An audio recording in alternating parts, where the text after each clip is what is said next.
Weekend time. You're with Miranda, Liam, Blinky, and Liz Mac. Okay. Kylan did not get the invite. Oh boy. No invite.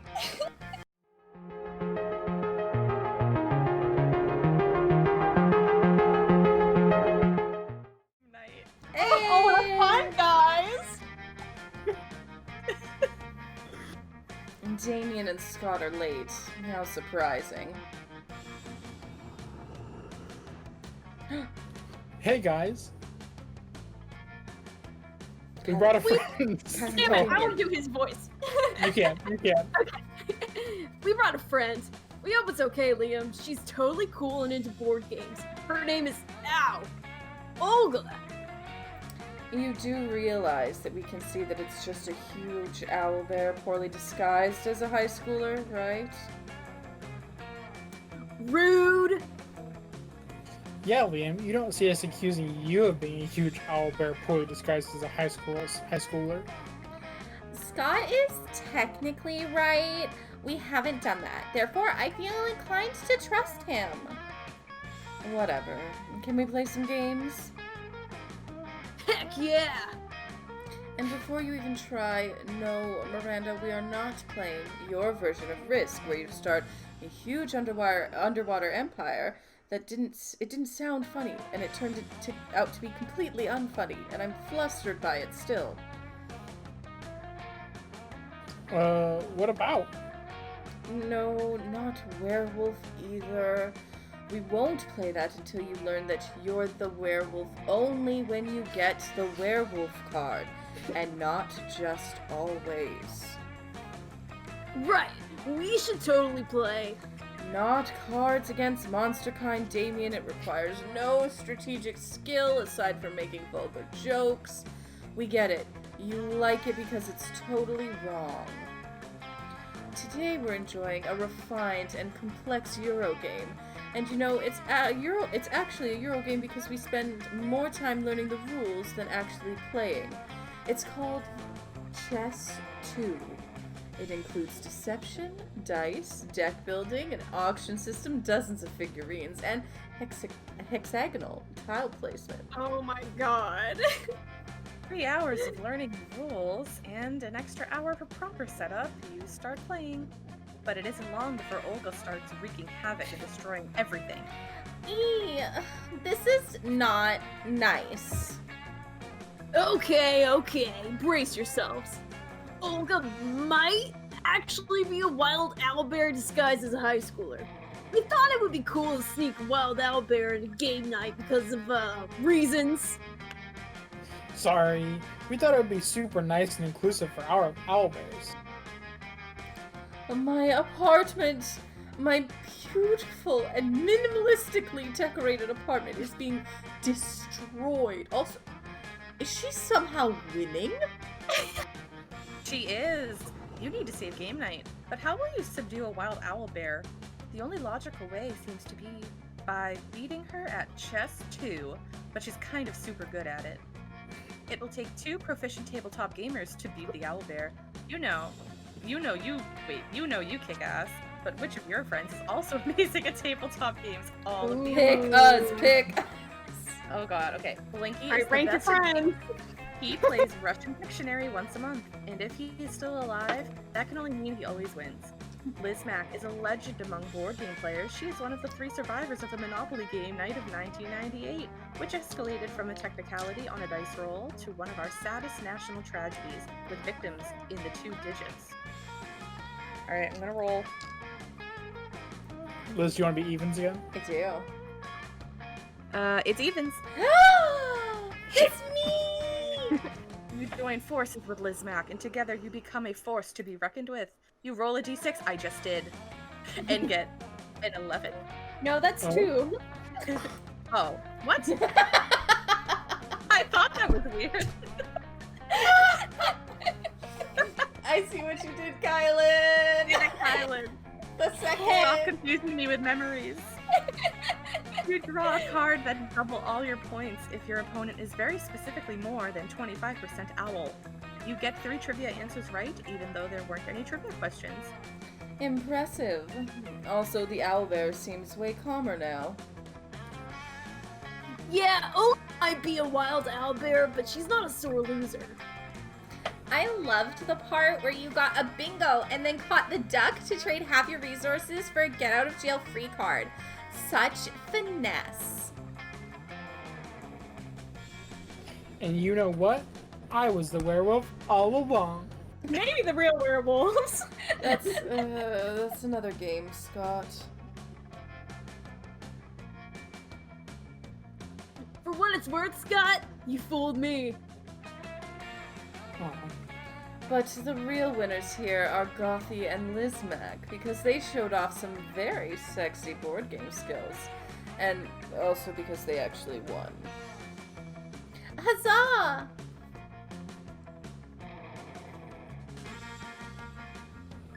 So you all spend the rest of the night playing dungeons, playing Dragoon, and then some group Constanacle, because there's nothing as cool as dragons, consent, and technical sex. You and Lizmag gain +2 charm and +1 fun. Hey, cheers, Gothy. I needed some charm. Challenge, challenge. Everybody chooses an activity. Say your choice out loud to the rest of the players before clicking. I will say swimming. Peeing. Wait, what did What you say? did you say, Gothy? Peeing.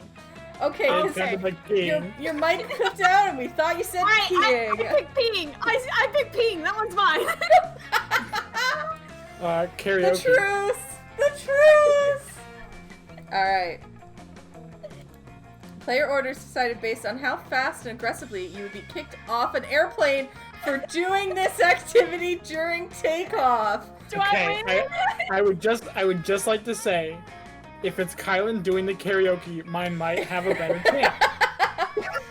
That's true, because there is parkour karaoke, but however, I think that they would just ask you to be quiet if you're doing karaoke. I think if you just straight up peed on the plane, they might kick you off. Yeah. Yes. And I think if Might. you were swimming in the plane, I think there'd be a concern because the plane would be filled with water. The plane already has an issue. So I Oh. think Liz is second. Okay. What about skiing? I think that's behind swimming.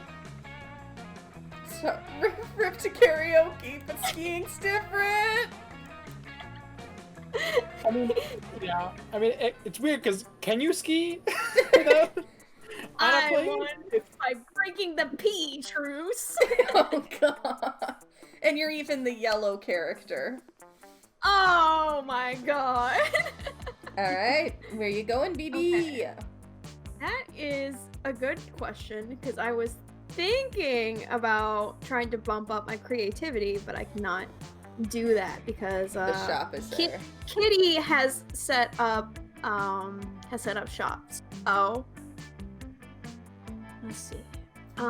My charm is kind of bunk, so I think I'm gonna go to the gym. Yes, that's the one with charm. That day, an epic dodgeball match takes place. Amidst the battle, you spot a fellow player that seems utterly discouraged. She thinks she's not worth anything at dodgeball and she attempts to throw a ball at herself. You explain to her the many ways you think she's unique and wonderful while also defending the many pleasures in life. And there are many. Oh. With your help, she's capable of finding reasons to keep playing and gains a sense of self-worth. You gain +1 BFF. Sadly, she's not a part of this game, so that beautiful friendship will take place off screen. And +2 charm. Get that charm. And it looks like Calculester's off by himself again, working on his virtual reality. You don't know how he's able to shirk so many school responsibilities to work on this project. Then again, you shirk responsibilities off all the time to try and fuck your classmates. So... God, has the game ever gotten Kylan just down as much as this one? Wow, okay, Liz. Wow, Liz has assigned me a Scarlet A, huh? She said, It's yeah, I'm Horny by Lizmac. This is Kylan, a hussy. Damn. As you approach, you notice the air around him is several degrees warmer than usual. He must be pretty worried about something. Friend Kylan, I am worried about something. Nailed it. All was progressing well enough in my virtual world. Intelligent life evolved, developed language and society, and kept senseless violence within standard parameters. It was going so well, in fact, that I decided to enter the reality myself to conduct a UX poll. Instead of providing me useful feedback, however, the citizens of my reality provided me with dead goats. Oh? Sir? Apparently, as their creator, I command a certain unanticipated level of awe and respect. I am, embarrassingly enough, a god to help them. They have since designated the day of my appearance as a holy day, constructed an enormous and upsettingly phallic tower on the spot, and are currently murdering each other for control of said tower. Oh no. Senseless violence has spiked well outside the acceptable range. And now, instead of improving their virtual society, the people are spending all their time putting my face on various merchandise and co-opting popular music genres to sing my praises. I must devise a way to cure them of this unhealthy obsession, but when I tried telling them to stop, all it did was spark a holy war. What to do? Calculaster Superstar. Oh shit. Okay. Calculaster Superstar. Oh god. Calculaster Superstar. Okay, so I could involve your highest rank worshippers in a controversial scandal with minors. Ugh, that's a little icky. Or produce a grumpy little Nietzsche. That one's better. We're gonna go with this one. Interesting. A small, adorable construct that will argue for my non-existence. I worry, however, that one simply will not be enough. How about 50,000? Oh, that's a lot. Seems legit. So this world is filled with ravioli and tiny Nietzsches. Exactly. Hey, it's not your reality. You tell Cal to go ahead. You entered Calculaster's reality to watch the Nietzschlings work their magic. They go, subverting the very concept of religion as a fiction manufactured by weaker men. Look, now they appear to be arguing against the very concepts of humility and submission. And look how quickly they can strip all the flesh off a gazelle. Nature truly is astonishing. You're not sure you'll ever get the image of 1,000 Nietzsche swarming all over a gazelle carcass out of your head, but hey, that's what alcohol is for.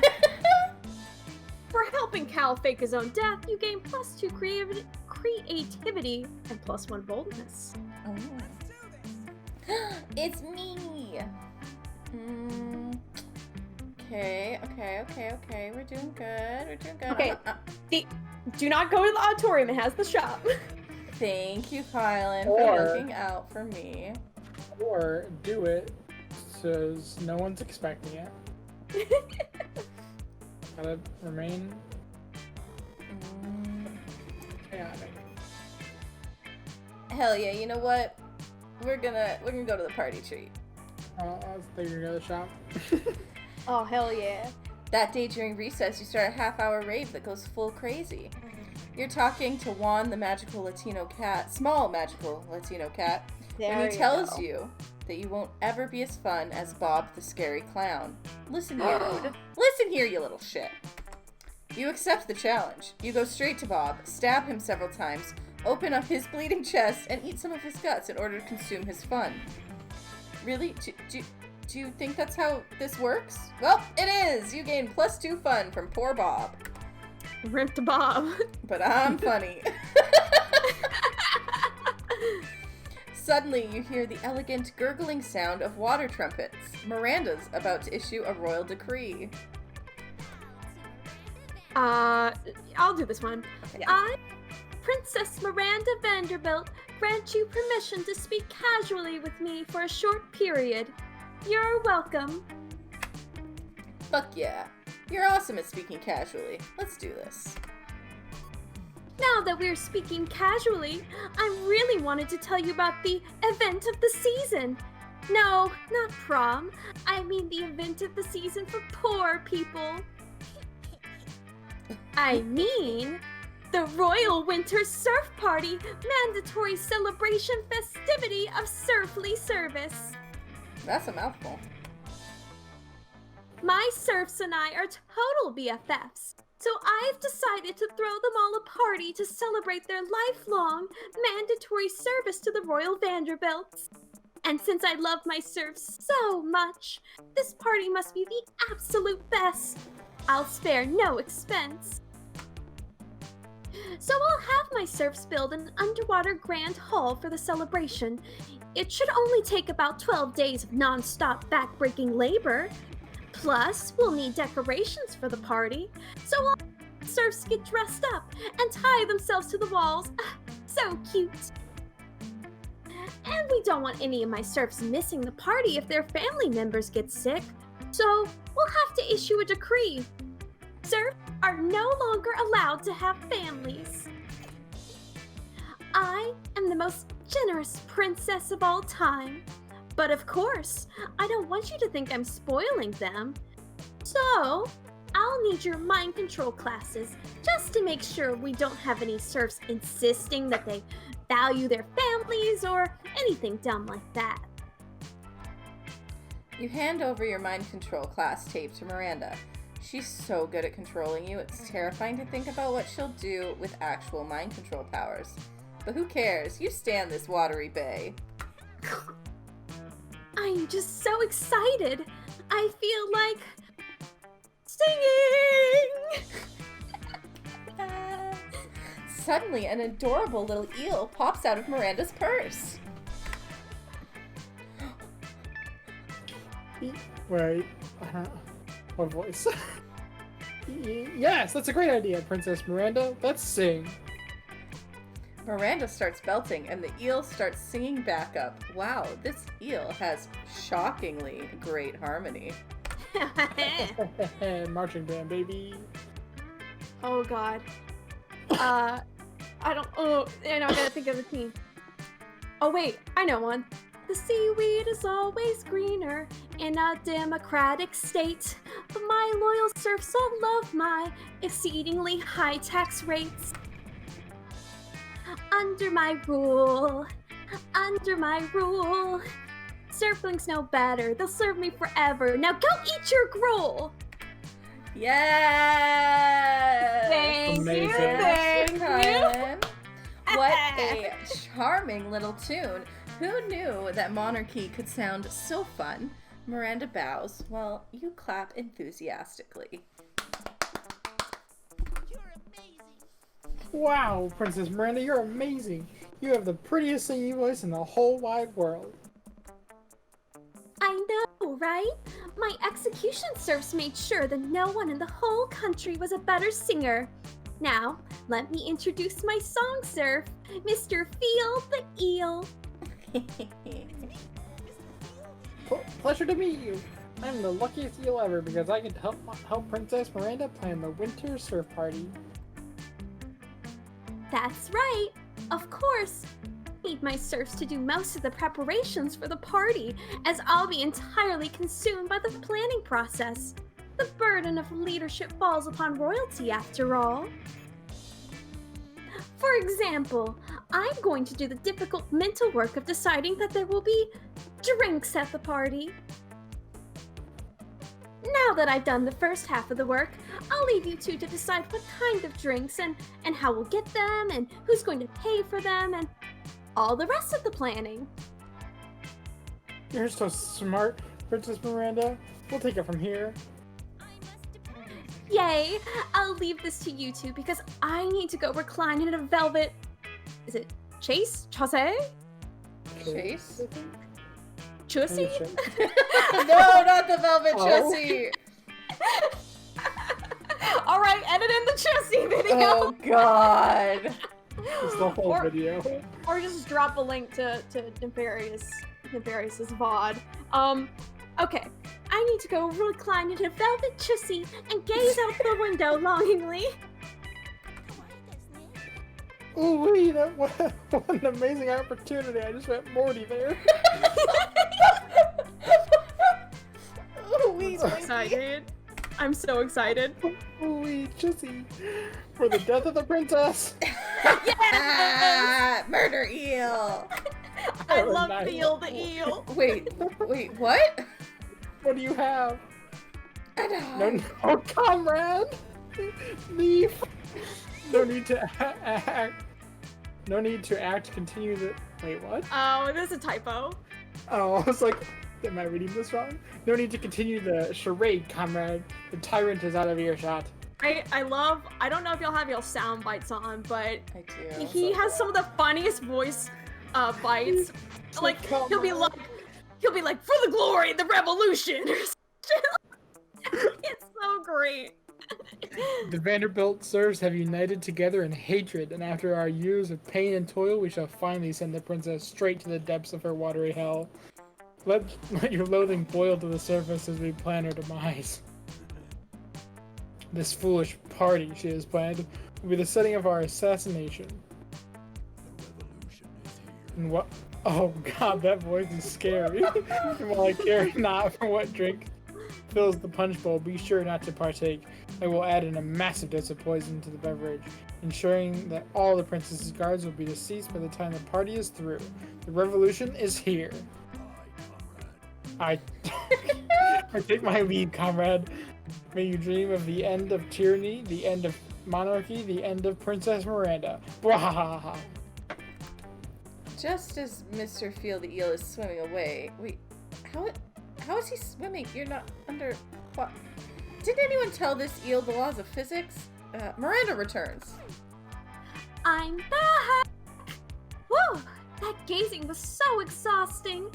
I assume that you finished planning the drinks. Think fast. It'll break Miranda's heart to know her serfs are plotting to assassinate her. But you can't let her die before prom. She's the only one with a hookup for an underwater limo. Drinking is overrated, Miranda. You can't have drinks at your party. Or do you want your serfs getting ideas? You know what? Nowadays, cool kids only drink the latest, trendiest Fanta flavor. Poison antidote. Oh, I don't know which one of these is gonna give me a good result. If you pick wrong, she might die. I mean, No. that is a risk I'm willing to take. We gotta go for, Fanta. Not Fanta. Fanta. Oh my God. Fanta flavor. Yes! Yes! The little bubbles in Fanta. They remind me of the little bubbles that come out of you when you drown an air person. Oh God. The air nomads. But wait. Will my serfs be able to handle such a bubbly drink? Serfs can actually be super fragile. You would think that working all day with one whole bowl of mergruel would make them stronger. There's only one way to know. Let's test the Fanta on some real-life, actual serfs.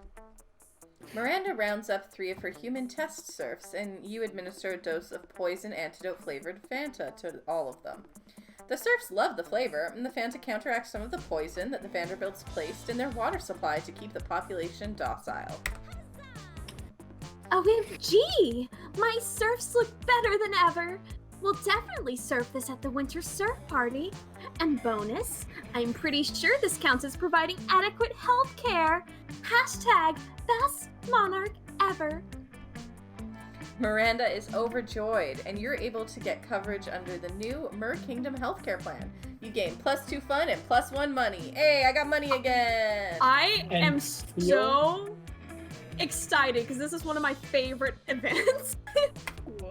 Theo will remember this. Where are we going, Gotham? I'm just gonna go to class. That day, you listen to your elders and learn valuable lessons. Sometimes, after all the monster nonsense and the dating gimmicks, you forget that attending class is supposed to be the primary activity at this high school. You gain +2 smarts. You look over and see Scott fidgeting in his seat, tail twitching anxiously. My grades aren't looking nearly as good as my biceps, bro. My test scores are not as high as my jump shots. My smarts. He seems to have run out of similes, but in a moment, he's already forgotten. I just don't want to do bad in class and get kicked off Blort's team. I guess I could just study and work hard and do my homework. Mm-hmm. Or I could just make the teacher like me and give me good grades by showing her what a good boy I am. Oh. Class with a stunning display of athletics, flaunting everything you're good at. Teachers love disruption. Or bring the teacher lots of small animal carcasses and pile them at her feet. I'm gonna go with the carcasses, I think. Oh. I don't think I'm Yay! good at sport. Hey. Sports? Oh, Blinky to the voice. I'm so good at hunting. If she can see that, I can crush a vole. She'll see I can crush a test. I'll break a birdie like I'll break the bell curve. Do you break a bell curve? Do you raise it? I'll raise the bell curve like a barbell. Panthera walks in. Scott has stockpiled carcasses of squirrels, mice, and sparrows, which he carries in his mouth one by one and lays at her feet with great care. Mrs. Panthera is delighted and immediately gives Scott 100 points for showing initiative and showing the rib cages of small animals. Man, how has no one thought of this before? You gain +2 boldness and +1 creativity. Nice. Woo! Alright, Blinky. Where are you dropping? Well... You do have 9 money. You could go do. spend some money. I could spend money. Alright, you gotta read it. Hey, last night I read this. Well, shouldn't the person who Yeah, I got it. Yeah, I got it. Oh wait, yeah, Lynn's got it. Yeah, you're right. Shouldn't you be out there trying to romance a classmate or something? Anyways, welcome. Don't tell me what to do. Oh, I can't buy the fan fiction that Liz already bought.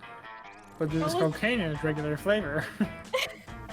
Oh, but you're too poor for cocaine. Shit. 9 money is not enough for cocaine.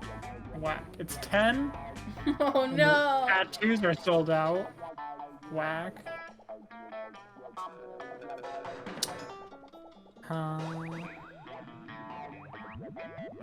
Ooh.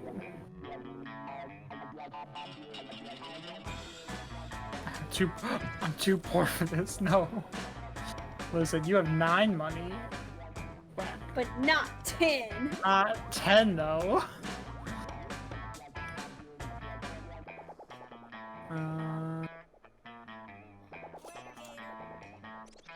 A PR agent. Okay. Oh. Oh, Just need that good PR. challenge time! Challenge!